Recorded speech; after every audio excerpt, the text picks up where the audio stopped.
The evening of October 22nd, 2024 marked the end of an era inside of the Grand Tetons of Wyoming. A Subaru driver along Highway 89 that winds through the Snake River Canyon of Bridger Teton National Forest tried to swerve when a massive brown appeared in front of their vehicle. But it was too late. Their car collided with a 400-pound grizzly bear, leaving the Subaru totaled and the bear dead. This wasn't just any brown bear, though. This was Grizzly 399, a known icon of the area. She was the oldest known reproducing female grizzly in the Greater Yellowstone Ecosystem. Her life inspired thousands of people to visit each year in hopes of getting a glimpse of her.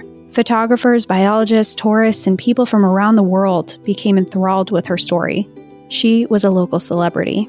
But with many celebrity figures, their life isn't all the glamour and greatness it seems to be from the outside. Her story is much more complicated and intricate than just being the most beloved bear in the world. Today, we tell her story, the legacy and impact she had on the nation, and the problems that her habituation has created. Welcome to National Park After Dark.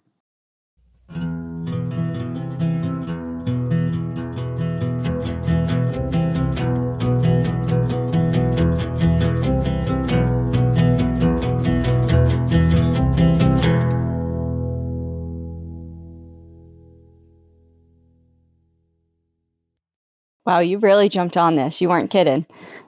Yeah, this is pretty recent news. And as soon as I saw the news that Bear 399 had died, I bought a book for her. And I knew that this was something that we were going to have to cover.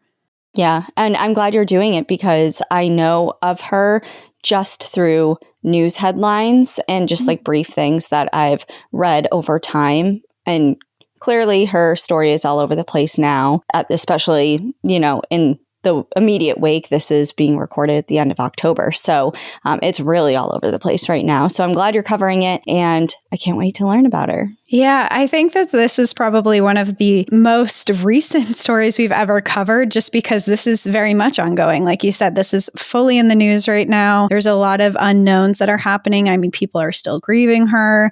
She's very loved all over the world, and especially in Jackson Hole. She's really big there. So there's been a lot of celebrations of life of her going on there, and it's really big news. But also with that, I think that Grizzly 399, even though she was a celebrity, there's a lot of things about her story that aren't really publicized as much. Mm-hmm. And she's so much of a, let's go see her. She's this beautiful bear that has been known to coexist with people in such a peaceful manner and way. And you can see her up close, and she's this icon to see in the park. And so many people do go to see her because of that. And there's something really beautiful about that. And then there's also something that is also not so great about that I do want to talk about.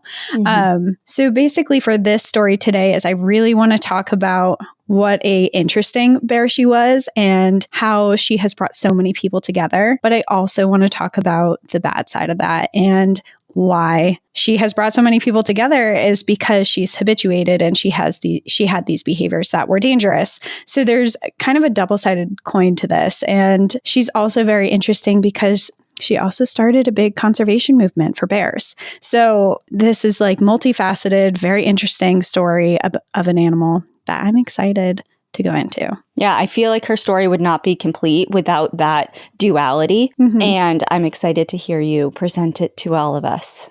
Thank you.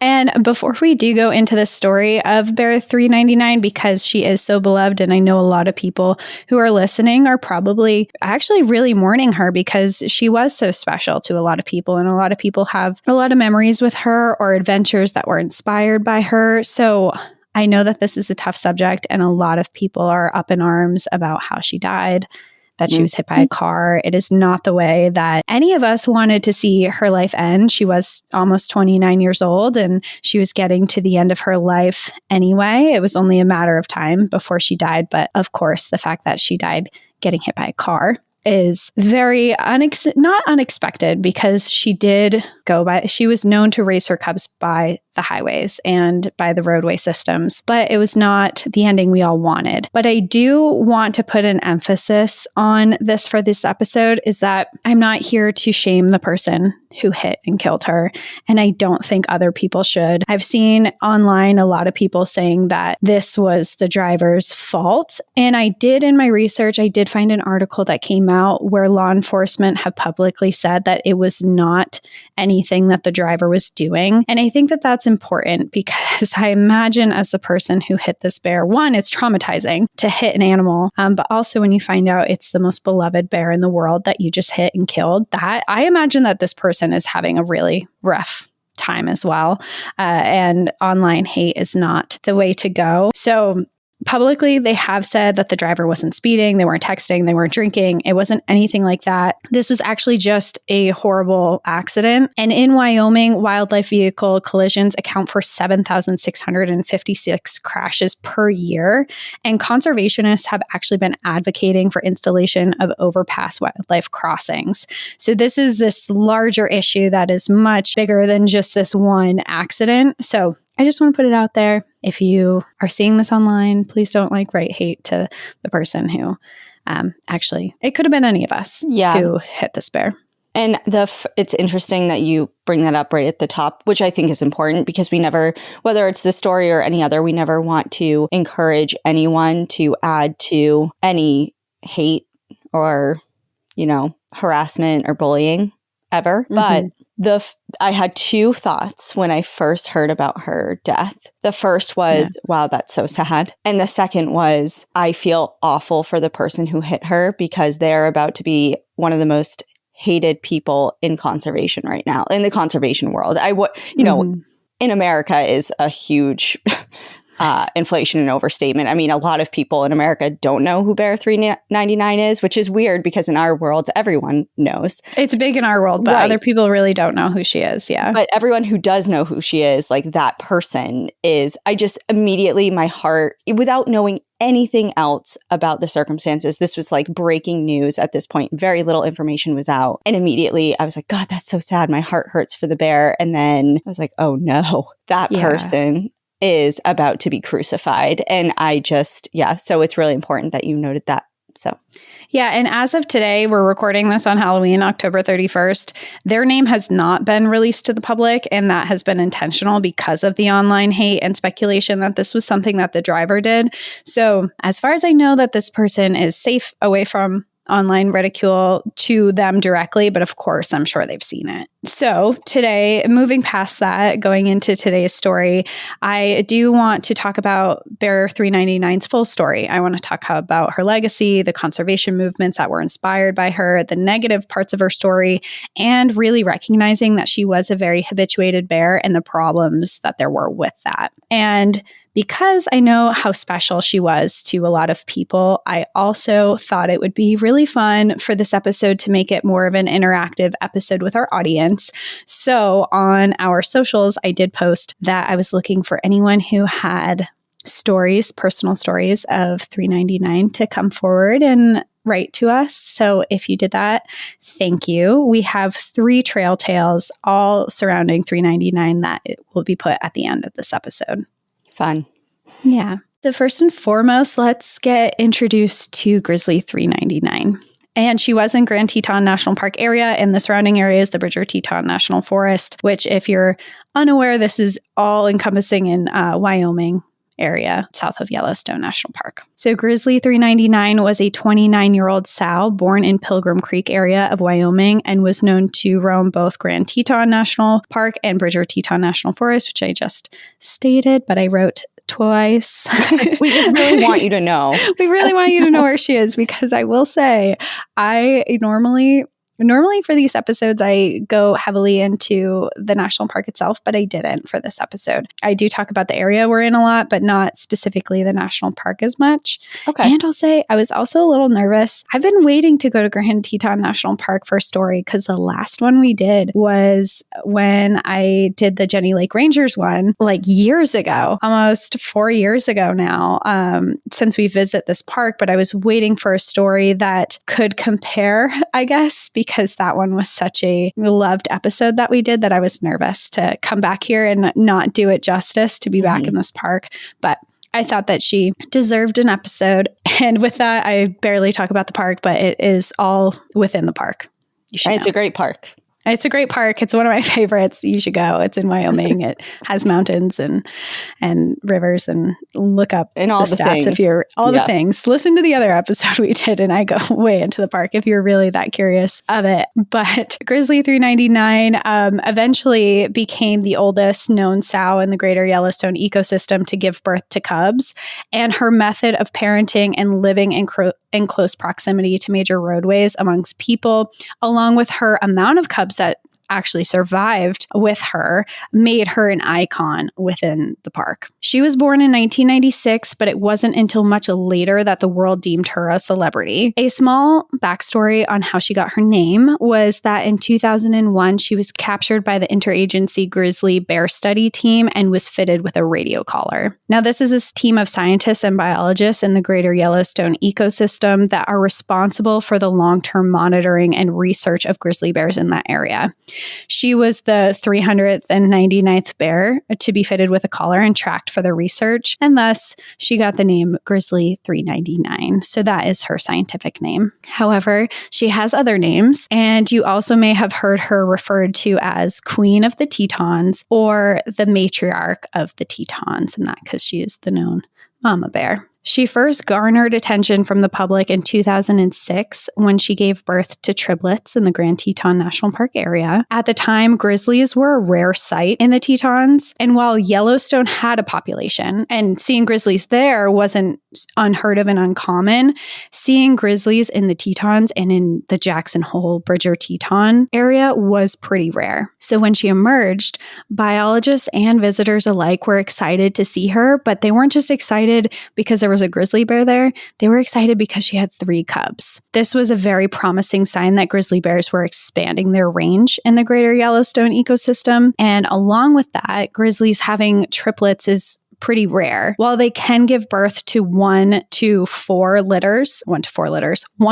cubs in a litter, generally speaking, they usually have 2. So to see 3 in an area where there wasn't a lot of grizzly activity was very exciting in 2006. It was in 2007 in which observations in her parenting style became headline news across the country. At this point, she was 11 years old, but her behavior was very out of the norm of other grizzlies. Cubs will stay with their mothers for up to 2 to 3 years. And this is a critical learning period for them because their mothers teach them how to survive. They teach them how to forage, fish, and hunt. Along with that, they teach them safe areas to roam, survival skills, and protective behaviors. Essentially, what the mother teaches them shapes how they will behave and how they will become adults. During this period of time, it is also the mother's job to protect and fend off predators from their vulnerable offspring. The most common cause of death of offspring during this time is actually caused by male grizzly bears, and we've spoken about infanticide on other episodes, and this behavior refers to when a male will kill a female's offspring that they are trying to mate with. And they do this so that the mother will no longer lactate and their bodies will go back into estrus and they can mate and have their own offspring with them. So onlookers noticed that Grizzly 399 was bringing her 3 cubs in 2007 close to roadways to search for food. And this was very odd behavior, especially in the Grand Teton National Park area, because if you've been to the park, you know that the roadways are pretty busy and it's in very close proximity to people. And generally, grizzly bears will avoid or be elusive to people. They don't want interactions. And to see this mama bear specifically raising her cubs next to a roadway was very interesting and very unusual. So instead of being elusive, she actually didn't seem to mind being around people at all. In fact, what a lot of people refer to as bear jams within the park is when cars will line up, like one car sees a bear, stops, then the other one stops because they're looking at someone, and then it just piles up to a ton of cars. She would experience bear jams a lot, and she would be surrounded by masses of people who would be taking photos of her and her cubs, and she seemed largely unbothered by it. She would look, she would be weary that they were there, acknowledge that they were there, but she didn't really seem to react. She didn't run. She didn't seem all that phased or stop doing what she was doing, which was very odd. And biologists theorized that Grizzly 399 was going to these populated areas intentionally. And she was doing this because male grizzly bears are known to be even more elusive and would be less likely to enter the areas that she was with her cubs. So they believed what she was doing was actually a survival tactic to keep her cubs alive. This would later be proven a very successful one because overall, Grizzly 399 had 18 cubs and all but 2 survived to become subadults. Which is an astounding statistic. It is. So when you put that into numbers, into statistics, the mortality rate amongst grizzly cubs is really high, with less than half of them will survive a year or more. And most of that is either due to male grizzly bears or some type of human conflict, like getting hit by a car. Once they do become adults, their chance of survival increases dramatically. But the first year, the risk of death is really high. So the fact that almost all of her cubs were surviving that was what intrigued biologists and scientists the most was, wow, the survival tactic that she's doing is working, but at what cost? And at face value, the success of Grizzly 399 producing and keeping her cubs alive was really impressive to rebuilding the bear populations in the Greater Yellowstone Ecosystem, because in 1975, grizzly bears in the lower 48 were placed on the endangered species list. And that was because back before that, I think there was less than 150 in the whole park versus like where we have over 1,000 now, and the species is recovering and doing a lot better. But we're still on that upswing, and to have this one grizzly bear that's producing all of these cubs who are going to reproduce more cubs is an exciting thought. However, as I stated at the beginning of this episode, Grizzly 399 had become habituated. She was feeding and raising her cubs near major roadway systems, and she was frequently interacting with people. And while, like I said, this proved to be a fantastic survival strategy, she was teaching her cubs behaviors that would later result in human-wildlife conflict. And a huge reason that she was so loved was because she did allow humans to observe her and even come relatively close to her and her cubs and watch them. So onlookers would watch as she played with her cubs, lead them through the park, as she corrected their behaviors, groomed them, protected them, and did all of these motherly duties. And watching her motherly instincts in real time is part of why she was labeled the matriarch of the Tetons, but it is also why people fell in love with her. Experts say that you shouldn't anthropomorphize animals or put human emotions on their behavior, but it was really hard for visitors to do that because they're watching and seeing this mama bear protecting and loving her kids.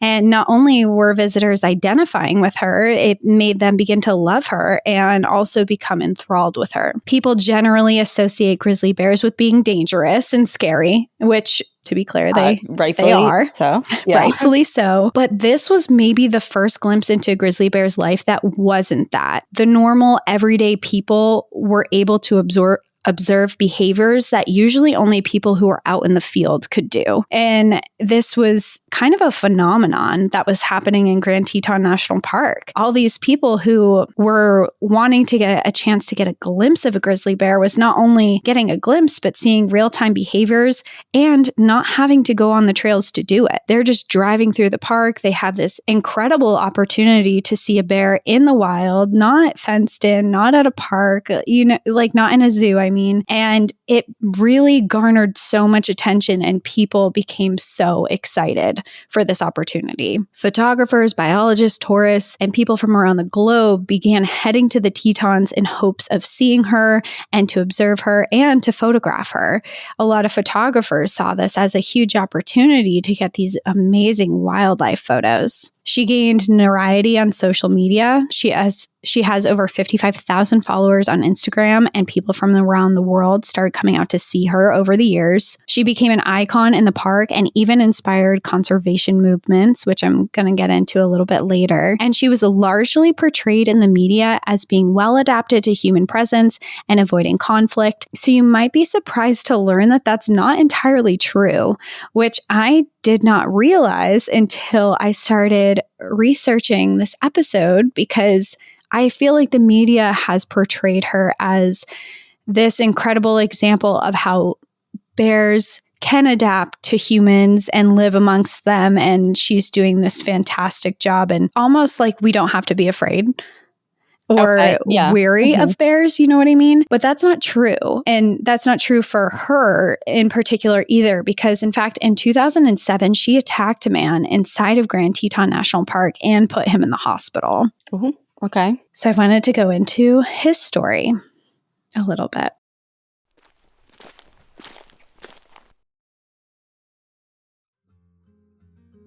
I'm not too sure if you know this about me, but I have a really hard time relaxing. It sounds so nice, I want to, but my mind is always running with ideas and to-do lists and other lists, and it's just a cluster up there, which makes unwinding a little difficult. I used to think that coming home and pouring a glass of wine was the way to relax. Thank you, early 2000s marketing, but it turns out that route isn't for me, but I'll tell you what is. This podcast is sponsored by Soul, and their new out-of-office gummies are perfectly microdosed with hemp-derived THC and CBD that give me the exact vibe that I had been looking for. I take one every night about an hour or two before bed, which gives me time to wind down before sleep without feeling like I'm on another planet, which is the most important thing for me because getting too high freaks me out and does the opposite of what I'm actually trying to achieve. I found that one of their single gummies, which is raspberry flavor, is what's best for that time. And it works great for me as a sleep aid, but Soul is also great for enhancing focus or focusing on me time. Also, hemp-derived THC is legal and accessible nationwide, so you can snag Soul no matter what state you're in. And their products are grown right here in the US, are organically farmed, and gluten-free. This holiday season, give the gift of Soul. Head to getsoul.com and use code NPAD for 35% off of your order now until December 3rd. That's 35% off of your order using code NPAD. One last time, getsoul.com, code NPAD for 35% off.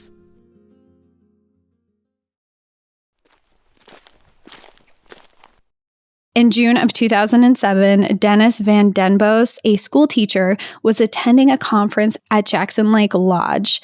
And when he arrived, he was warned that there had been grizzly bear activity in the area, and some trails were closed and planned to be for a few days. One morning, while he was there, he was walking one of the dirt roads around the lodge and by the guest cabins. He was in an area that is known as Willow Flats inside of the national park, and it has these incredible views of the Tetons and is a common spot to stop for photos, but it also has a dense thicket of willow trees. Here, elk are protected, and elk rear their calves in the protection of the willow-shaded meadow that is here. It's a perfect place for that, which also means it's a perfect place for bears to come. So while he was walking, he saw a cow and a calf moose trot by him and then halt right next to him before moving on, but they both seemed really skittish and to be weary of something that was nearby, but not of him. So they walk by, they're looking really weird. They're near him, but don't care, but they care about something else. And he's thinking, this is really odd. But he keeps on with his walk. And shortly after, he saw elk cows and calves in the distance, and he became pretty nervous. Now he's like, okay, this is breeding grounds for bear activity. He decided to turn around and head back towards the lodge, heeding the warning that there were bears in the area. And when he turned back, he encountered a cow elk alone and near the dirt road that he was on. He was close to him, which he thought was odd, and looking around, he didn't see anything. And he noted that the behavior of this elk was very unusual. It wasn't paying attention to him, which he thought was odd since he was so close.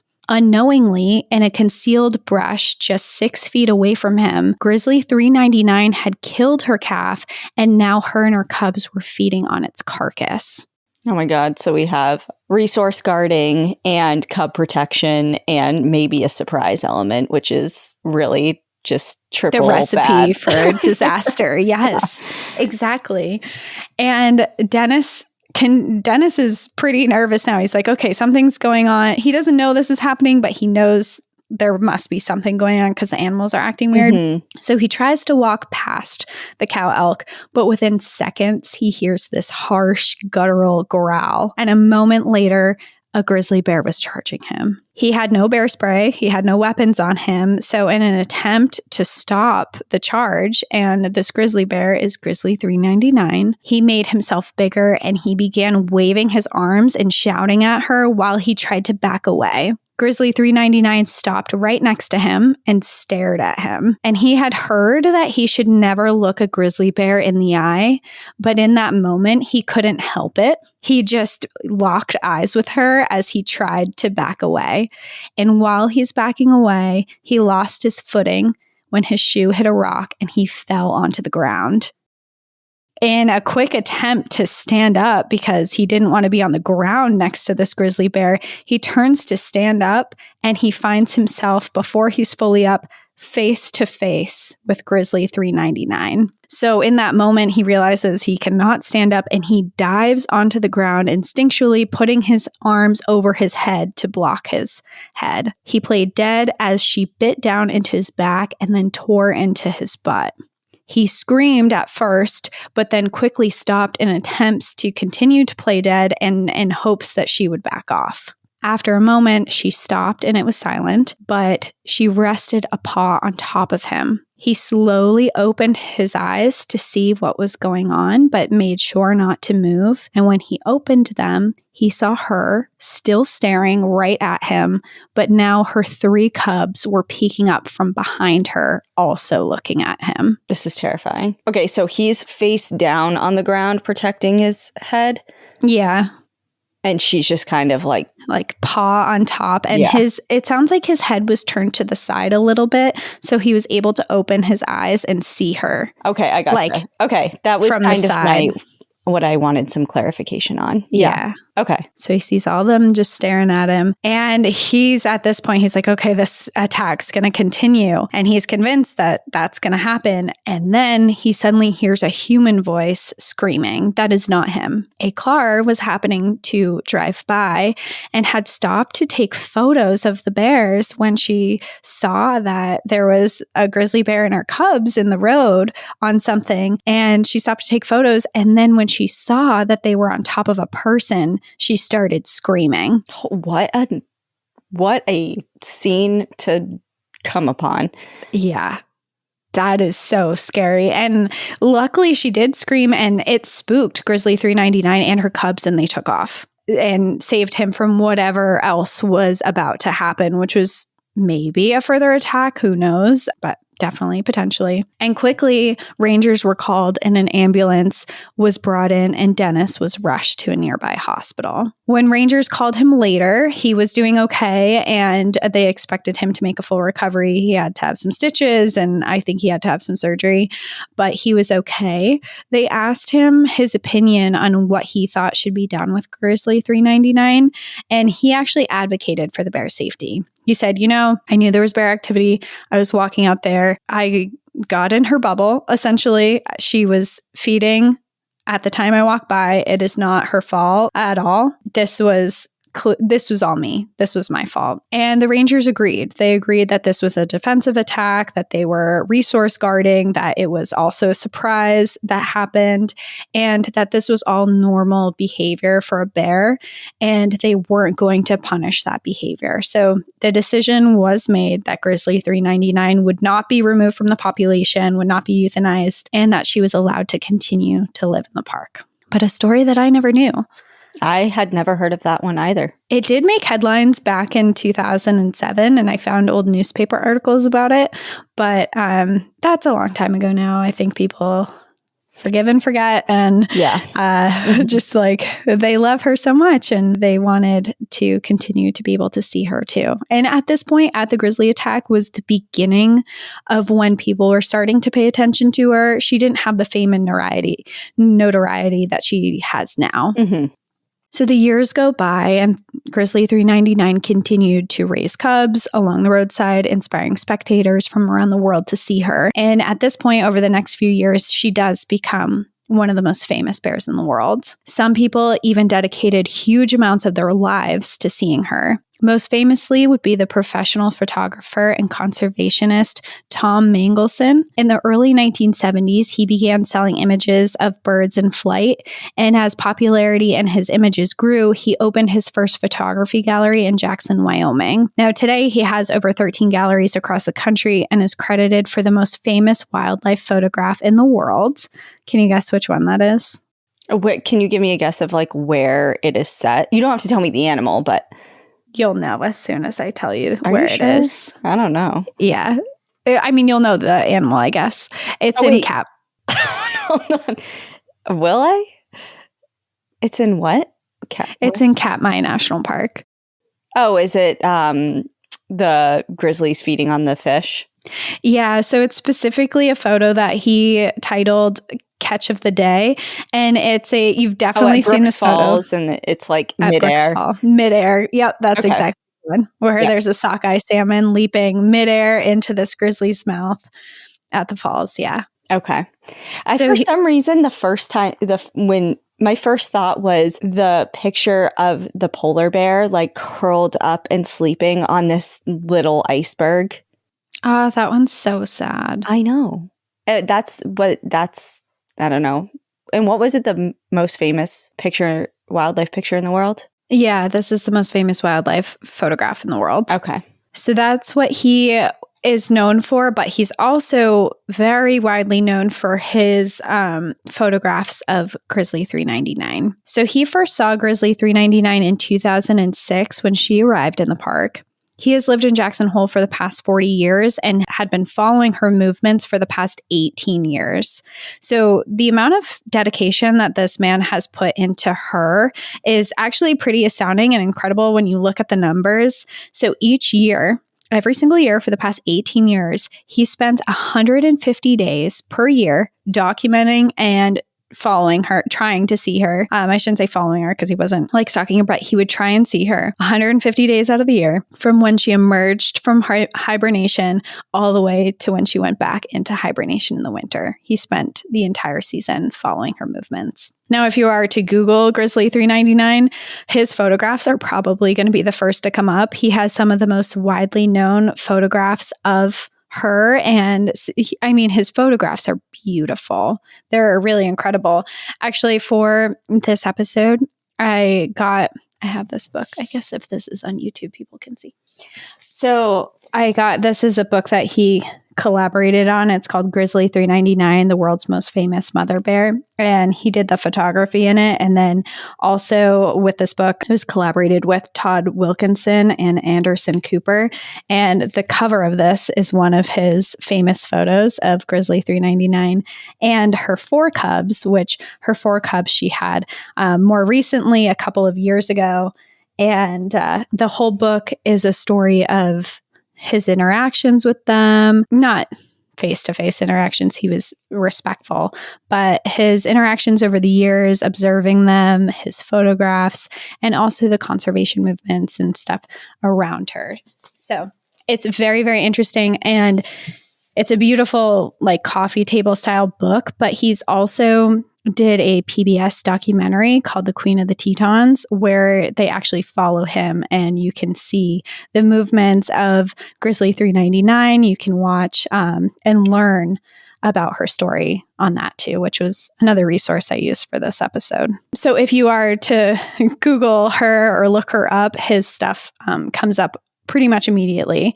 So he followed her story. He watched her raise her cubs, and each spring anxiously waited to see if she would survive the winter as she aged. She became a staple in his life, and by his own words, so much so that he began to think of her as family.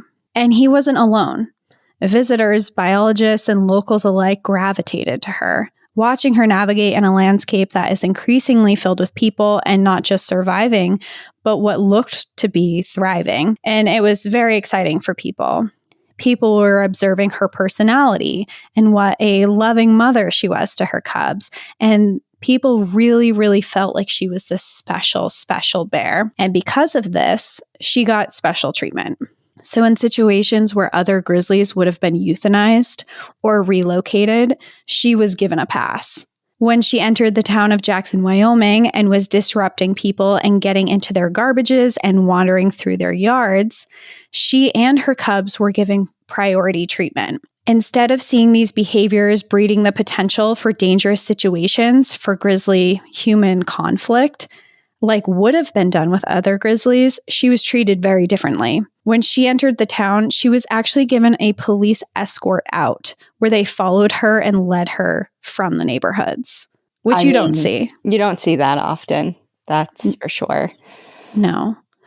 So they were seeing these behaviors that were concerning with other grizzlies when other grizzlies have and continue to be euthanized for that exact same behavior because they become habituated, they're associating people with food, they're getting into neighborhoods, and it does become dangerous. And while this seems like for her, it was a really happy solution because they let her out of the park, she lived another day, continued raising her cubs were okay. It actually was helping a problem that was happening with her and her cubs. So because these, like I said at the beginning of this episode, when she is becoming more and more habituated, where she's going into these towns, where she's raiding garbages, where she's walking along the roadways, she is giving all of these behaviors to her cubs. She's teaching that. And it's actually creating a generation of grizzly bears who are going to be doing the same thing. So while it seems like this was a happy ending leading her out of Jackson Hole, it actually was indicating that there would be more signs of grizzly human conflict. And similarly to her getting preferential treatment with police escorts, park rangers in the national park spent a lot of time controlling and monitoring the interactions between her and visitors to the park. She was commonly in areas where very large groups of people were there, which created the potential for more dangerous interactions. It's also important to note that while Grizzly 399's strategy to keep her cubs alive was a high success, her cubs were becoming more habituated as well. While I said before that only 2 of her cubs didn't reach subadulthood, more than half of them have been involved with grizzly human conflict. It's important to note none of them have mauled or attacked a person as of yet, although I don't think that's something that people aren't expecting not to be a possibility. However, several have had to be euthanized because of dangerous behavior, and some of that behavior has been going into town, like she had done. Along with that, she raised them to live along the roadways, which many have continued to do, and in result have died from getting hit by cars. And the ones who are alive and habituated have gone on to have their own cubs, who they are now teaching these behaviors to. And now biologists and rangers and law enforcement in the area are now starting to see that those traits, that Grizzly 399 and behaviors, she has passed down to not just her cubs, but her grand cubs. Yeah, essentially. Which is, a big problem if they start, just because they're going to pass it on. If it's successful, if it's a behavior that's proving successful, either in garnering resources or affording them protection from other interactions with, or negative interactions with other bears and things like that. Like if there is a positive that comes from that type of behavior, they're going to keep doing it. And if they breed and rear cubs of their own, it's just, why not teach something that's a success for that bear to their offspring? It's just the way it goes. Yeah. So exactly. And it's creating a lot of question marks of what the future is going to look like, because while at first her having all these cubs and it being so successful was this really positive sign that the grizzly population was going to come back, and they're having all these new cubs and offspring that are happening. If they're dying and being euthanized, then that kind of negates the whole promising side of the upswing of the population. So while this is very concerning and something that is going to be a behavior and activity within the park that we're going to be monitoring, not me personally, but them, they will be monitoring for someone else. I'm not a wildlife biologist, but someone else will be monitoring for years from now, even after Grizzly 399's death.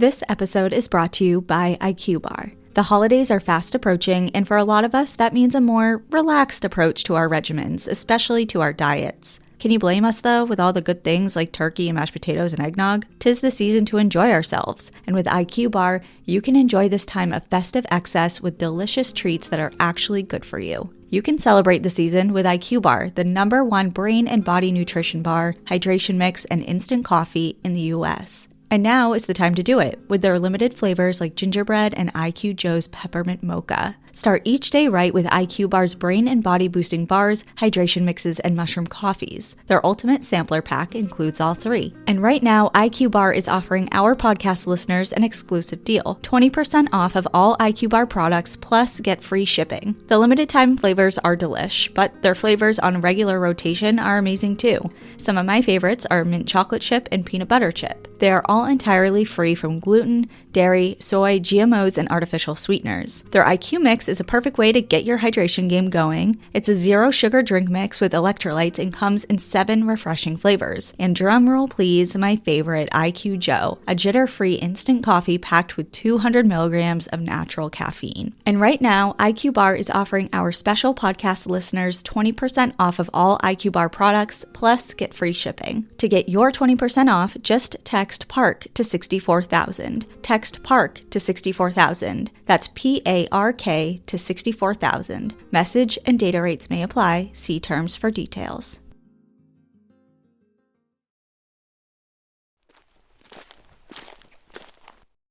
It is important to note that something else was happening also because of Grizzly 399. Her presence in the park was bringing the interest in grizzly conservation to unprecedented levels. For years, state and federal natural resource agencies, along with politicians, have been arguing that grizzlies have recovered from their endangered species status and that their protection should be moved from a federal level to a state level, meaning that states can decide when and how many can be hunted for sport or if and how they're conserved. While experts agree that they have made a remarkable recovery and anticipate that the numbers of grizzlies will continue to grow, they have huge reservations about delisting them. First, the population of grizzlies in the Greater Yellowstone Ecosystem lack genetic diversity. Experts have been waiting and hoping that the range between the grizzlies in Glacier National Park and the Greater Yellowstone Ecosystem will merge into one, and those bears will begin mating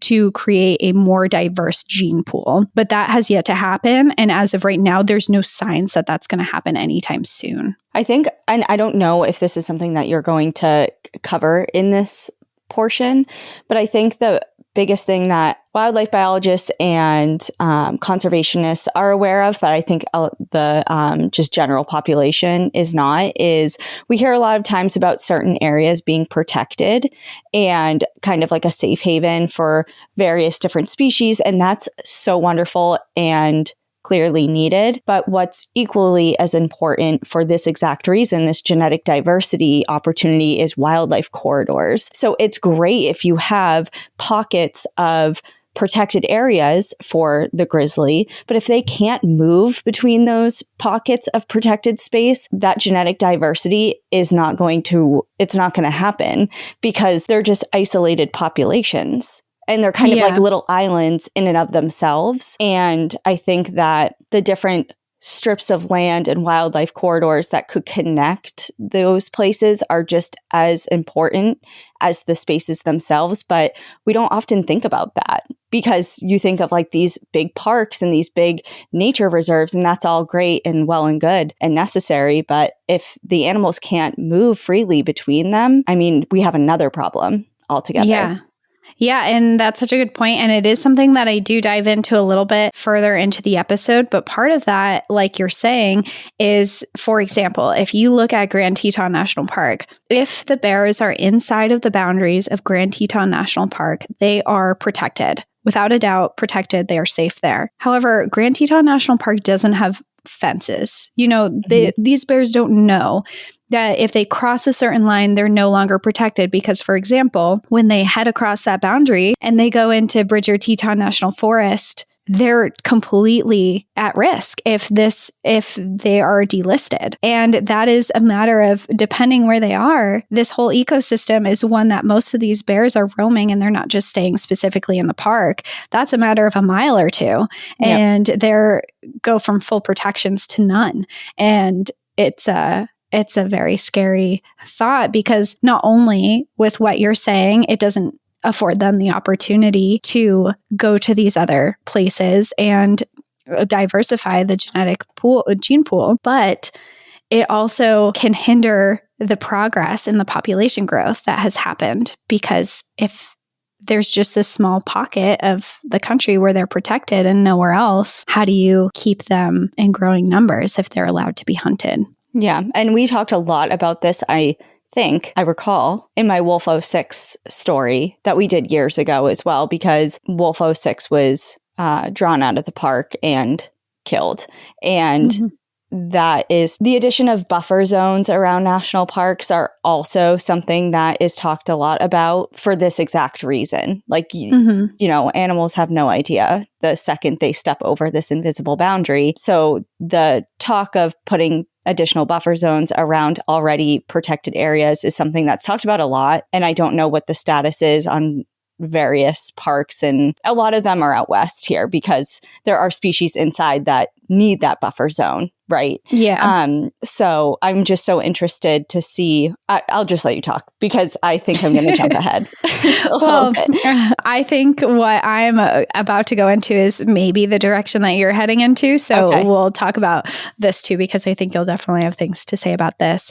So their first concern is what you were saying, having corridors and being able to diversify their DNA and their genetics. The second huge concern that they have, and a huge argument that they have, is that they don't believe that the state can be trusted to safeguard large predators. And they use wolves as a major example of this. So for example, 85% of Wyoming allows the killing of wolves 365 days a year, 24 hours a day, without any control numbers, anything like that. And in our history, animals that have been listed on the Endangered Species Act and then delisted after they recover and being taken off have never been massacred to the extreme that wolves have been. And they worry that delisting grizzlies will garner the same results because they're very similar in concerns for the public, where they can get into livestock, they get onto people's property, they can be considered a nuisance animal, and they are very concerned that if they delist them, that the exact same thing that is happening to wolves as we speak is going to happen to grizzly bears. Yeah. And just to add to that list, they're an animal similar to wolves that people are afraid of. There's a public safety element that, you know, people have, whether it's founded or not. I mean, don't get me started on wolves. But, you know, they're a big predator. They're scary, you know, and I think that adds fuel to the fire of people wanting to hunt them if the opportunity is presented. There's always going to be some level of poaching for any animal around the world. That's just how it is. Whether or not it's legal to kill an animal doesn't matter to some people. So there will always have that kind of in the mix as well. But you're right. As soon as it's handed over to the states, I mean, I feel like using wolves as an example, you know, it's like you made all of these strides forward after almost a century, you know, a lot of different, I'm thinking of the wolf reintroduction in the 90s, the two actually. And it's like all of the decades of work that so many people put into recovering the species and reintroducing after a near century of extirpation, like, you know, from the lower 48.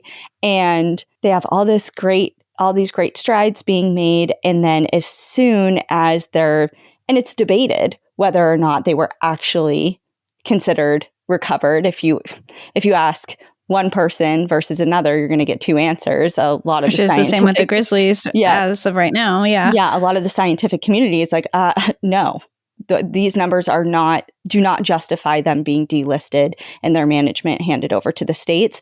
But, you know, there's a lot of politics involved, and sometimes they don't really care about that number. And they're like, it's basically, in layman's terms, it's good enough. We're going to federally delist them and hand them back over to the states.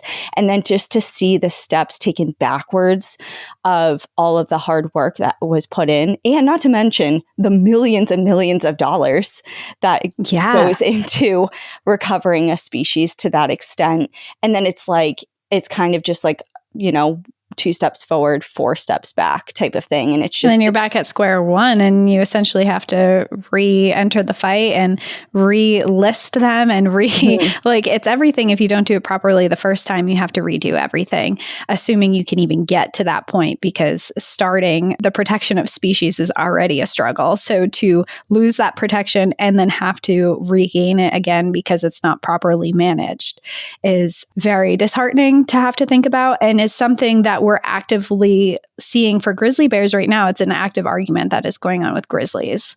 Yeah. Well, I hope that we're not going to see the same exact thing happen with grizzlies as we have seen with wolves. And honestly, it's hard to keep up. It is so hard to keep up between the federal level and the state level. And then once it's at the state level, what state is doing what. And with wolves in particular, like, there is so many times they're flipping and flopping on different protected, not protected, kind of protected. They're protected here, but not there. It's just, it's really difficult to keep up with. And I don't think that the grizzlies will, if they're found in the same position, I don't think they would be as hated as wolves are. Like, I do agree that they're going to be in a tough situation because of the things you outlined. And I think that if protection is afforded to states, or the decision, and states do allow hunting, people will line up for that for sure. But I don't think they're going to be as like full of like gung-ho. Gung-ho. But we'll see. I mean, I hope we don't have to find out. Well, I do have some numbers for that specific worry, actually. Oh, okay. Yeah, please. Yeah.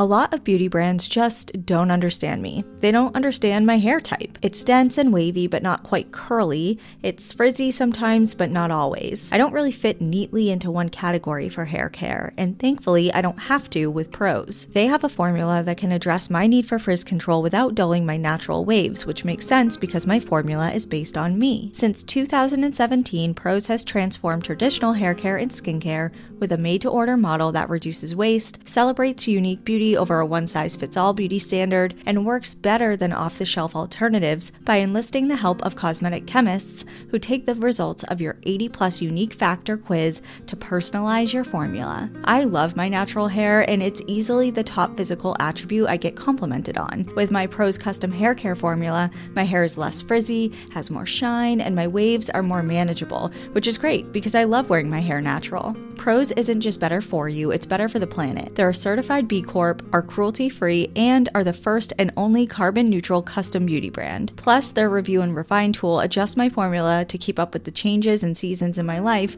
because I move everywhere, sometimes I'm hard to keep up with. Prose is so confident that you'll bring out your best hair that they're offering an exclusive trial offer of 50% off of your first hair care subscription order at prose.com/NPAD. So take your free consultation, get your one-of-a-kind formulas, and see the difference custom hair care can make with 50% off at Prose, prose.com/NPAD.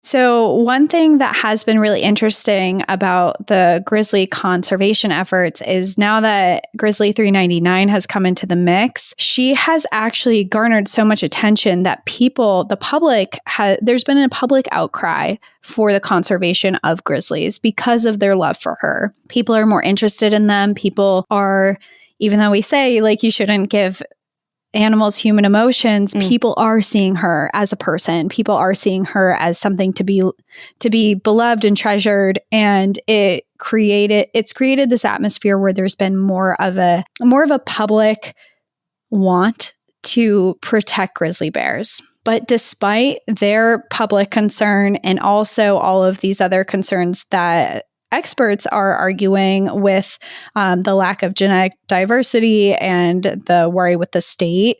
In 2017, the U.S. Fish and Wildlife Service officials actually did delist grizzlies outside of Yellowstone and Grand Teton National Parks and announced that they were going to be allowing hunting in Wyoming, Montana, and Idaho. On May 23rd, 2018, a wildlife commission voted unanimously on the approval of a grizzly bear hunt that would allow the killing of up to 22 bears.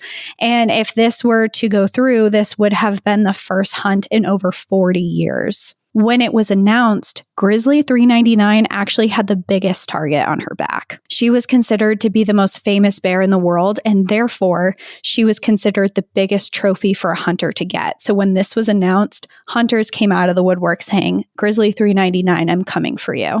And while she... Okay. Yeah. Sorry. I'll just keep my mouth shut, but we know I've already rambled enough, but holy shit.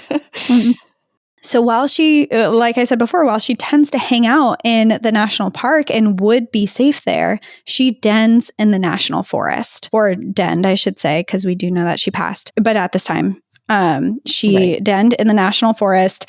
And whenever she would enter there or den there with her cubs, she would have no protection. But when this was announced, people were excited. And over 7,000 people applied for a grizzly tag in the lottery system. And that if they won, they would have to pay $600 for a license. And then they would have 10 days to go out and hunt. And a lot of people wanted to use those 10 days to get Grizzly 399. And I'll say she had cubs at the time too. So it's messed up.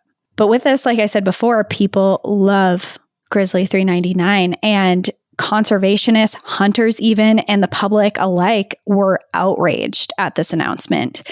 The threat towards grizzlies, and specifically 399, sparked a movement that was called Shoot 'em with a camera, not a gun. And this movement was spearheaded by 5 local women to Jackson Hole. And this idea was to get anyone who was not interested in hunting grizzlies for trophies or at all to enter the lottery and to take up space. And the thought with this was that they would get randomly chosen in this lottery, and they would buy up these licenses to stop other hunters from coming in. And even hunters were joining in on this too. There were hunters who came in and said, this isn't right. I want to hunt, but I'm not trophy hunting a grizzly. I think that's wrong.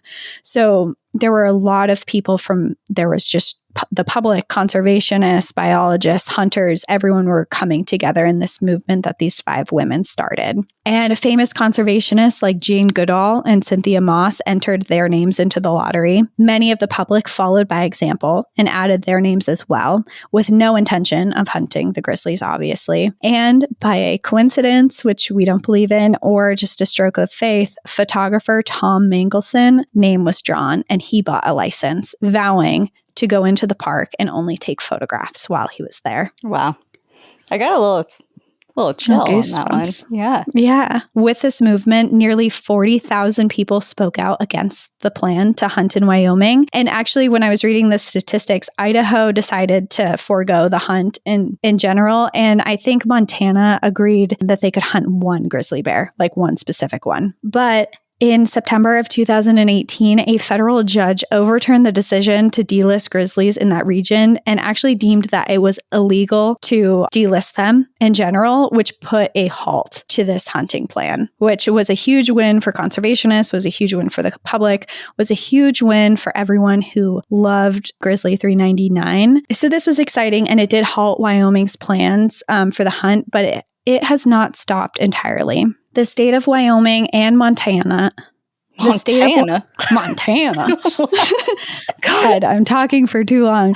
The state of Wyoming and Montana has continued to fight for the delisting of the bears and argue that the federal government has no long-term management plan for their recovery, and a tentative plan to delist them or not has not been announced, and they are waiting for a decision to be made. The governor of Wyoming was quoted saying, "First and foremost, grizzly bears in the Greater Yellowstone Ecosystem never should have been put back on the endangered species list. Populations in the GYE have reached recovery goals multiple times over in the last 40 years, being successfully delisted twice, yet they remain protected under the ESA and under the management of the U.S. Fish and Wildlife Service due to litigation." Wyoming is demanding a decision and a response of whether or not they'll be delisted, and if they're not being delisted, a tentative plan on their recovery. And they want this response by today of this recording, October 31st, 2024. Oh, damn. Which is literally while we're recording this episode. So I imagine by the time this comes out, there will potentially be more updates on this. But as of right now, this is an argument that is ongoing, and there is a potential of grizzlies being delisted very shortly, unless there's a plan put in place federally. Okay. It's a lot of pressure. All of a sudden, I feel. Yeah. I didn't feel it a minute today. ago. Got 8 hours till the end of today. And now with the recent death of Grizzly 399, bear conservationists and the public are really worried about the protections of the future. Now, right now, the public and people like Tom Mangelson are mourning her death. And headlines like "The Mother We Shared, Reflections of the Life of Bear 399," and headlines like "Animal Lovers Mourn the Death of Grizzly 399" have been filling the media. A flood of support and remembrance of her has been posted from people who love her on social media. I mean, it's everywhere. People posting photos, videos, TikToks of their experiences with her, photographers posting their best photos of her and remembering her life and what she has meant to them. For a lot of people, it inspired adventures into the park. For a lot of people, it was a journey of finding themselves within seeing wildlife. She was so much more to people than just this wildlife celebrity. And she connected a lot of people to nature in ways that they hadn't expected, and in turn created this conservation movement for grizzlies, which again is something that we have a fight for that is happening now. In a quote from wildfile.com, a person was quoted saying, "I often explain to people it's not about who she is. It's about what she's taught us about her species and ourselves. Grizzly 399 embodied resilience, adaptability, and tolerance throughout her life. She taught me the importance of resilience, how to bounce back quickly in times of hardship or struggle." She's inspired thousands to adventure to the park, made bear advocates out of the most unsuspecting people, and inspired journalists and photographers to dedicate their careers to her. Her death is the end of a legacy inside the park, and what will come in the wake of her death is yet to be determined. From bear conservation to the habituation of her offspring that are now inside the park, there are so many question marks left unknown of what is to come. And I know that there are a lot of people listening who loved her and felt a connection to her. And I know she is deeply personal to many people. So in honor of that, I wanted to add your, as the listeners, personal stories to this episode. So like I mentioned at the beginning of this episode, I asked on social media if any of you had stories of her, and 3 of you did. So I have a few Grizzly 399 trail tales for you all. Yay. And thank you for, before we move on to people's personal experiences, that was great. I mean, I love nothing more than wildlife conservation stories, and that was the true embodiment of it. And it's as every single episode that has that theme, it's so multifaceted and it's so complicated. There is no, she was beloved and did no wrong, and it's just a tragedy through and through. Like, there are nuances to her story, and a lot of people are unaware of that, especially if you're not like super into wildlife biology. Like, you don't know that her raising her cubs by the roadway was a potential issue. Like, you're like, oh, you should buy the roadway. Like, I get to see her. She's close. Like, this is her wild habitat. A road happens to be here, so I can, I think that there's something to be said about I think there are dangerous things about making a bear a celebrity. Like, for example, or any animal celebrity. Or any animal celebrity. But for example, for her, I mean, she was exhibiting dangerous behaviors that were overlooked because she was loved. And now the consequences of that, we don't know.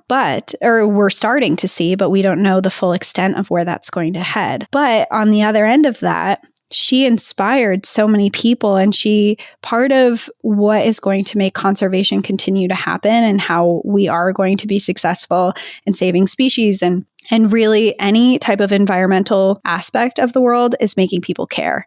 Mm-hmm. And that is something that she did.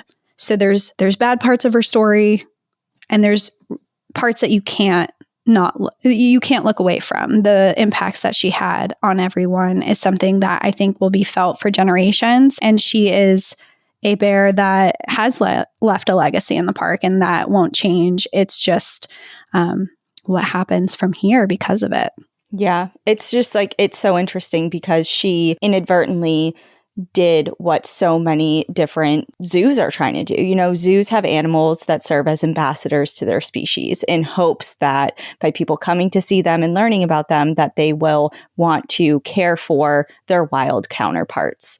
And she became this like ambassador animal for grizzlies, and no one put her in that role intentionally, and she just kind of became it. And she is an ambassador to grizzlies, whether or not, it just, that was the intention or not. Yeah. Okay. Before we get to the trail tales, I have one book recommendation. Okay. That goes along. I do have a little end point where we can talk about recommendations and stuff too. And I have a little end follow-up after the trail tales as well. Okay. But I think right now is a great spot for your book if you would like to add it. Are you sure? Because I can hold it. No, tell us. Okay. So the book, I have had this on my shelf actually for a really long time. So the book is titled The Carnivore Way, Coexisting with and Conserving North America's Predators. And it's by Christina Eisenberg. And it is going kind of back to what we were discussing with wildlife corridors and the importance and things like that. It's basically it is broken into sections by animal. So there's wolves, wolverines, jaguars, grizzlies, like all of like these iconic predators that are found in North America. And it just goes into the importance of giving them these spaces to roam and how vital it is for the longevity of their species. So yeah, if you're interested in that specifically, that's a really good one. Add it to the Goodreads. Yeah. Okay. Trail tales. Cool. I want to hear them. Trail tales in a normal episode. This is the first time this has happened. Okay, so we have 3 trail tales. Danielle has agreed to read one of them, so it's not my voice for the next 30 more minutes as we read these. Okay, people love your voice. Remember, people are like, Cassie could record, or you should record a yoga meditation. It's just it's like so. I can't do it. I have a harsh, shrill voice, but shrill.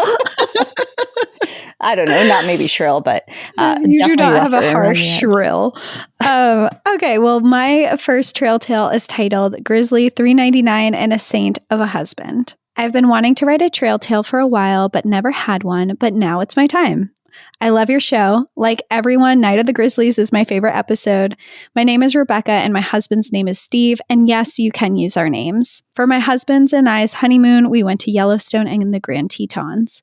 We started in Yellowstone and it was my first time there, which was amazing. We got to see the wolves in Lamar Valley, and on our journey, I was telling him about Grizzly 399 and how I wanted to see her. He said, like it's a bare big deal. So we made our way down to the Tetons, and not very far into the park, we saw a bunch of cars on the side of the road, so naturally we stopped to see what the fuss was about. We get out and talk to people, and we saw 2 grizzlies, and I asked, was that her? One of the other bystanders said, no, it's not 399. Then a few minutes later, started running to their cars and someone said they saw 399 down the road. So we watched the grizzlies there for a minute, then got in our car and drove down the road. We saw about 30 people with lawn chairs waiting in the opening on the side of the road. So my saint of a husband patiently waited with me as I talked to a complete stranger about 399. My husband waited with me for 2 hours. Like most men, patient isn't his strangest thing, we saw nothing, zero trace of her. So we decided to go up the road to Coulter Bay Visitor Center to go to the bathroom. It turned out to be closed, but we didn't know that at the time. So we went back south, and as we were pulling up, we saw the same people stopped along the road. We stopped again, and they said they hadn't seen anything. No joke, the people with chairs just left their chairs on the side of the road, got in their cars, and left. It reminded me of Twister when everyone caravanned along. We decided to follow them because after this long, what's a few more minutes? We got a couple miles up the road, and there's probably close to 75 to 100 people there. We stopped and waited 20 minutes and nothing. I had given up at this point. We only had time to be in the Tetons for a few days, and there was more to see. So we pulled away, and that's the end of my trail tale. Not as we were driving. I was like, wait a second. Why are we reading this? Don't do that. As we were driving away, we saw a sow and her cub swimming in a pond a little bit up the road, and I told my husband, I bet that's her, $3.99. So I drove a little bit more and turned around, with my husband's disapproval, and drove by. We saw nothing again, so drove past the horde of people and turned around. Then we stopped because there was another line of cars. A park ranger was yelling at someone to get back in their car because they were outside of their car close to bears. The best part of the story to me is the horde of people that were looking on the side of the road, and she had crossed the road, so people were looking the wrong direction. The ranger never said anything over the radio as he didn't want to draw attention to where she was. Out of the woods she came, and there was $3.99 walking past our car. Me being myself, I asked the volunteer park ranger, "Is that her?" He said, "Yes, that's her." So patience prevailed, and after probably 4 hours of waiting altogether, I saw her. I remained calm when I saw her, but after pulling away and admiring the beauty of the Tetons around us, I screamed in excitement to my husband that we had seen her. It honestly was the perfect place, the perfect time to get as close as we did. I applaud the rangers in that specific area for dealing with the crazy people who wanted to see her. I apologize for the length of the story. As always, enjoy the view, but watch your back and have patience in national parks. Patience is a virtue.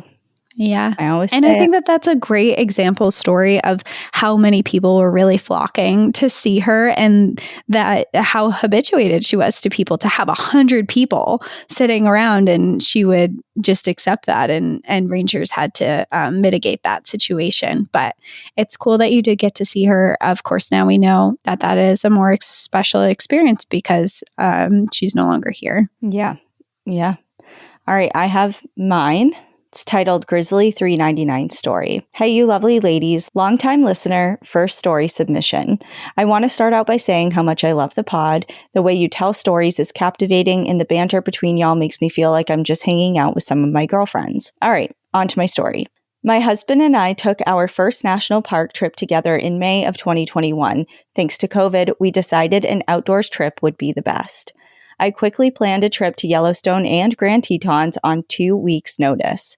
Overall, the trip was amazing. We spent the first 4 days in Yellowstone seeing the iconic sights and spending a lot of time on the trails. We saw many grizzlies, black bears, and other wildlife that are a staple in the park. We were even lucky enough to observe a grizzly on one of the trails. We were the only people at that spot on the trail, and being in the presence of such a powerful animal in its natural habitat is something I truly will never forget. We spent our last 2 days of the trip in Grand Teton National Park. After 4 activity-filled days in Yellowstone, I was physically exhausted. I told my husband there would be no long hikes, that I hardly wanted to get out of the car. We spent most of our first day in the Tetons driving around and seeing the easy-to-access sites, such as Mormon Row, Jenny Lake Lakeshore, Jackson Lake Dam, etc. We were driving around the Signal Mountain area when we came across an immense amount of cars stopped on the side of the road and park employees directing traffic. I later learned what we were experiencing is called a bear jam. That's when I saw $3.99 and her set of quads. Being a novice in the outdoors and the national park world, I had no idea I had the honor of seeing such a famous bear. She was letting her 4 kiddos lead the way down the road,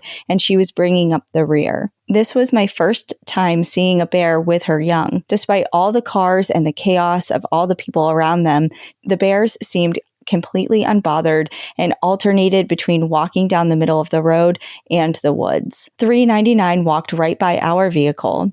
I could have reached out and touched her, but obviously I would never do that. And when she got close, I rolled up my windows. Looking back through my pictures, I was actually fortunate enough to get a picture that included all 5 of them. I went the rest of the trip without knowing it was $3.99 at all. Later, when I was sharing this with a friend at work, she got excited about how I saw such a famous bear and how special that must have been. It was then that I started following the updates of $3.99 on social media and learning more about her story. Over the last 3 years, I've become quite the fangirl of this beautiful mama bear. I returned to the Tetons in September of this year. This was a trip celebrating my graduation from NP school and my mom's 60th birthday. I told my parents all about $3.99 and was really hoping to see her again this trip.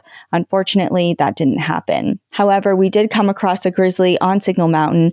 We were able to observe the bear digging and eating something from around the edge of a pond. It was just the 3 of us and the grizzly. We observed it for about 20 minutes, and I'm sure the bear was aware of our presence, but didn't pay us any attention. This was the only grizzly we saw on that trip, and truly was a beautiful experience to share with some of the most important people in my life. Hearing of $3.99's death truly did sadden me to my core. My mom even said, "I knew it was going to upset you." Knowing I'll never have the opportunity to see her again makes me realize how truly special that day was in May of 2021. Wishing y'all nothing but the best. Fallon.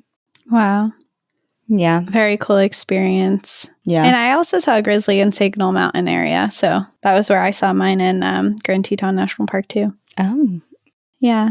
But what a cool experience to be able to see her and her 4 cubs, because she did have a litter of 4 cubs, which is very rare. And especially she did that, I think she was 26 when she had them, 25 or 26, which is already an unheard of time for bears to still be reproducing like that, and to have 4 was incredible. So not only did you get to see bear $3.99, but you actually got to see a really special and rare moment of her and her 4 cubs. Yeah, truly. Yeah. Okay, my next story is titled Huckleberry Wine $3.99 and the Absolute Experience of a Lifetime. Hi, Danielle and Cassie. As many do, I want to start off by saying how much I adore your podcast. You two are the most amazing storytellers, and I love that you use your platform to promote conservation efforts and wilderness safety. Listening to your podcast has gotten me through some of the toughest points of the last few years, truly. I have been wanting to write in with this story for about 2 years, since I listened to your very first Trail Tales episode. I hadn't done it because I knew it would take a lot of time and I wanted to write it well. Last week, after shedding many tears when the news came out that she was hit and killed by a car, I decided that it was time. Ironically, I just saw your story on Facebook requesting stories with her, and I just finished typing this up last night to send as a Trail Tale story. No such thing as coincidences. I was going to beg you to do an episode or 2 or 3 on her, lol. Anyways, clearly you have heard of Grizzly $3.99, the queen of the Tetons, and I want to share the most beautiful experience I had with her that still brings tears to my eyes and sends chills through my body when I think about it. I hope you two enjoy the story, even if it doesn't end up on the pod. I first learned about the bear during the summer of 2019 when I worked as a wrangler in Grand Teton National Park. Talk about an amazing summer. It didn't take long for me to fall in love with her story, even though I didn't see her in person, at least as far as I know, during my summer working in the Tetons. I followed her story on social media for the next 2 years, and reading about her and seeing the photographs brought me so much joy. When I got back to the Grand Teton during the summer of 2021, I had one goal: to see $3.99 and her quads in person. This was an insane year in bear history, because not only did this famous bear have 5 babies, but she also kept them all alive until they were 2 years old when they were sent out on their own. My wonderful grandfather knew how much I loved the Tetons, and he took me there for an entire week. That trip will always be one of my favorite memories. My grandfather was 76 at the time and kicking absolute ass, going on 10 to 12-mile hikes with me every day. Somehow, we hadn't seen a single bear during the first 6 days there, which was nuts to me because the Tetons are absolutely crawling with bears. When I worked out there in 2019, we canceled rides one day because 5 different bears came through the corrals within the span of about 4 hours. Oh my gosh. That is bear activity. On our last 2 nights of the trip, we went to Yellowstone for 2 days. My grandpa had only ever spent a day and a half or two in the Tetons as a side attraction to Yellowstone, so getting to show him how much there is in the park was super special. I went horseback riding with some friends who I had worked with years before. Feel free to use their names. Bailey, the corral foreman, and Bella, the lead wrangler, took Jess and I, who were just visiting, on a 3-hour trail ride through a creek and through some amazing areas of the park that I had missed so much. We laughed so hard we were in tears. I couldn't remember the last time I laughed that hard or felt so happy. That's just what the Tetons do to you. I feel that. The next day, Jess, Bella, and I spent an afternoon at Swim Beach having a campfire and hanging out in hammocks before going riding again. Bella was going to take us down a little-known road. The word is used very loosely. It's more of a trail that really wasn't used anymore. No one was ever on it and had some good, safe stretches to gallop the horses. Running horses is always fun, but with the wildlife, the Tetons, we could only do it in long stretches where we could see coming around a corner and running into a grizzly was something that would not happen. Jess bought some huckleberry wine, which was pure nostalgia for all of us from when we worked at Coulter Bay, and we drank that while we rode. I was on my favorite horse from 2019, Aztec, Jess on Fox Lady, and Bella on another 2019 favorite, Big Sky. We galloped a few stretches and were having a blast. We kept talking about how this was it. This was our night, and we were going to see 399. We had this running joke in 2019 where we would yell, "If there's a bear out there, fuck off," because we would go on a wrangler-only ride. If a bear was too close to the trail, we had to turn around.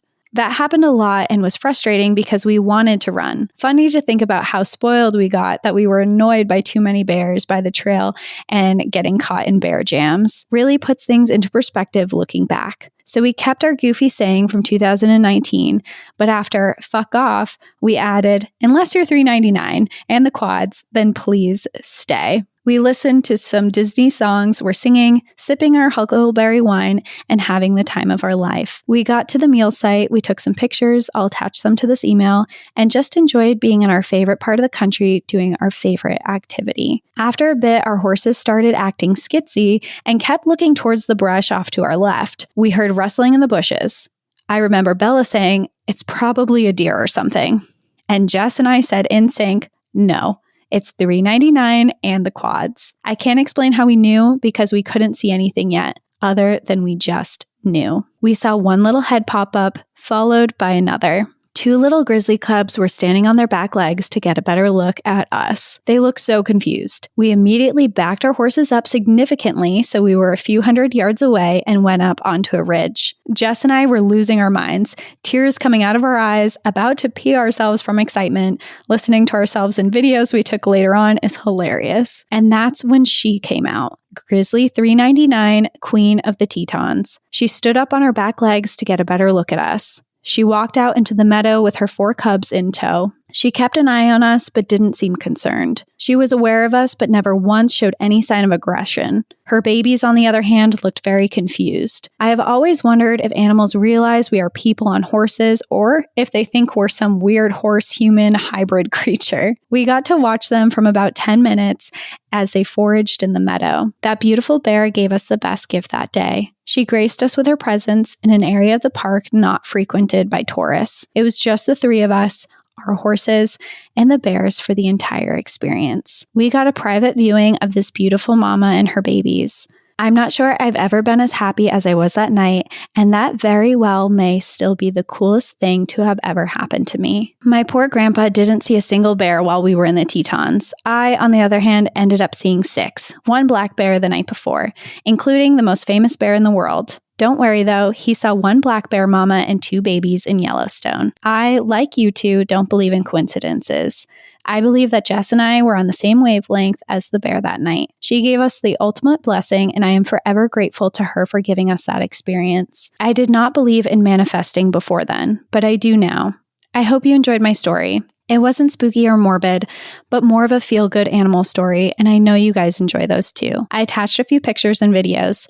Neither are that good because we were a couple hundred yards away and just had our phones. You're welcome to post any of the pictures, but the videos are for your eyes only, please. Not something I'd want just anyone to hear, but I think our reactions verbally were pretty funny, and I would guess you can understand our excitement. If I had one takeaway from the story, it would be to never doubt your ability to make something you want happen, and that it is absolutely possible to connect with nature or a creature on a special level. I truly believe our energy and our souls connected with that bear that night, and that is why we had the experience of a lifetime. Or maybe huckleberry wine is just that lucky. What I do know for sure, though, is that I will never forget the special memory with that special bear.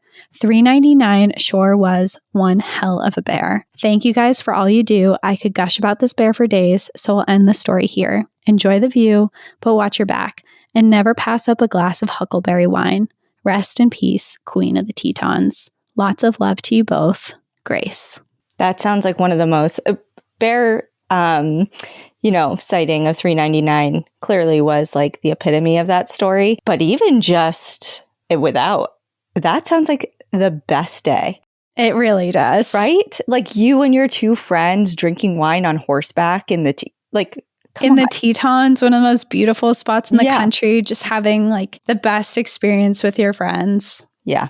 I mean, dream day. Totally.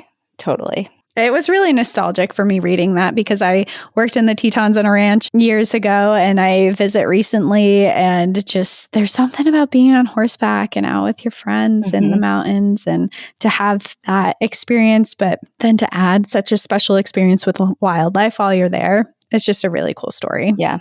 Cool. I loved the incorporation of people's experiences, just because this was a story just so heavily involved with others and their perception of this bear. So it was a cool addition. Thank you. And thank you everyone for sharing your stories that wrote into us. It is really interesting to hear how special she was to people. And I really wanted to highlight that she was special, but I also wanted to highlight that it's a double-edged sword because of the habituation and the problems that are going on and have yet to be fully seen within the park and the ecosystem that is there. But you can't deny there will probably never be another bear like her. And we lived in a time where she existed, and a lot of people have a lot of special memories with her. So to end this episode, I do want to leave you all with a quote from the book I mentioned earlier, Grizzly 399, the world's most famous mother bear. And that quote is, "We hope the celebration of 399 will inspire you to give voice to species that desperately need us. The same heartfelt fascination, respect, and love that you have for 399 should be carried forward and extended to other beings with which we share this earth. Nothing would be better commemoration of Grizzly 399. It would be a profound declaration that she mattered. That's how we can make her legacy part of our own."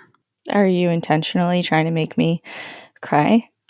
Because no, but I just loved that quote. It's just so true. And I think about it a lot with not just 399, but with other animals like Wolf 06. And then for people who are familiar with the wolf Romeo up in Alaska, which I haven't done his story yet, but I will. And like P22, like the mountain lion, that another story in the works. Just like these iconic animals that people just love so much. Individually, it's just the best thing that you can do for them, despite whatever tragedy befalls them, or if they just pass away naturally, is to extend that same compassion to others of their species. And that's just all we can do for the creatures we share this little world with.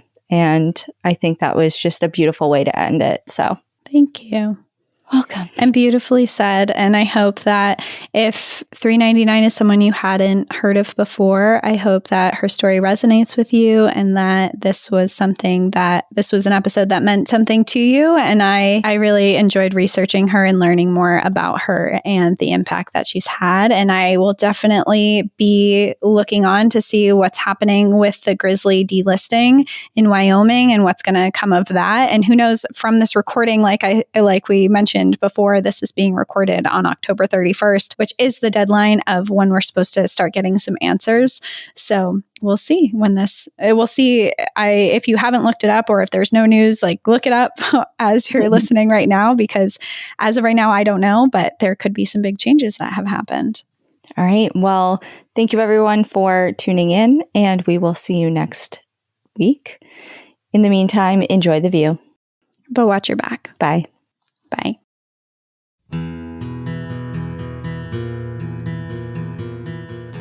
Thank you so much for joining us again this week. If you have a trail tale or story suggestion, send us an email at stories@npadpodcast.com. Follow us on Instagram and Facebook at National Park After Dark and on Twitter at NPAD Podcast. Join our Outsiders Only community on Patreon or Apple subscriptions to listen ad-free, unlock monthly bonus episodes, and exclusive content. And remember, when you support our sponsors, you are supporting our show. For our exclusive discount codes and source information from today's episode, check out the show notes. For more information on our show, our book recommendations, merch updates, and more, visit our website at npadpodcast.com. And please rate, review, and subscribe from wherever you listen to podcasts.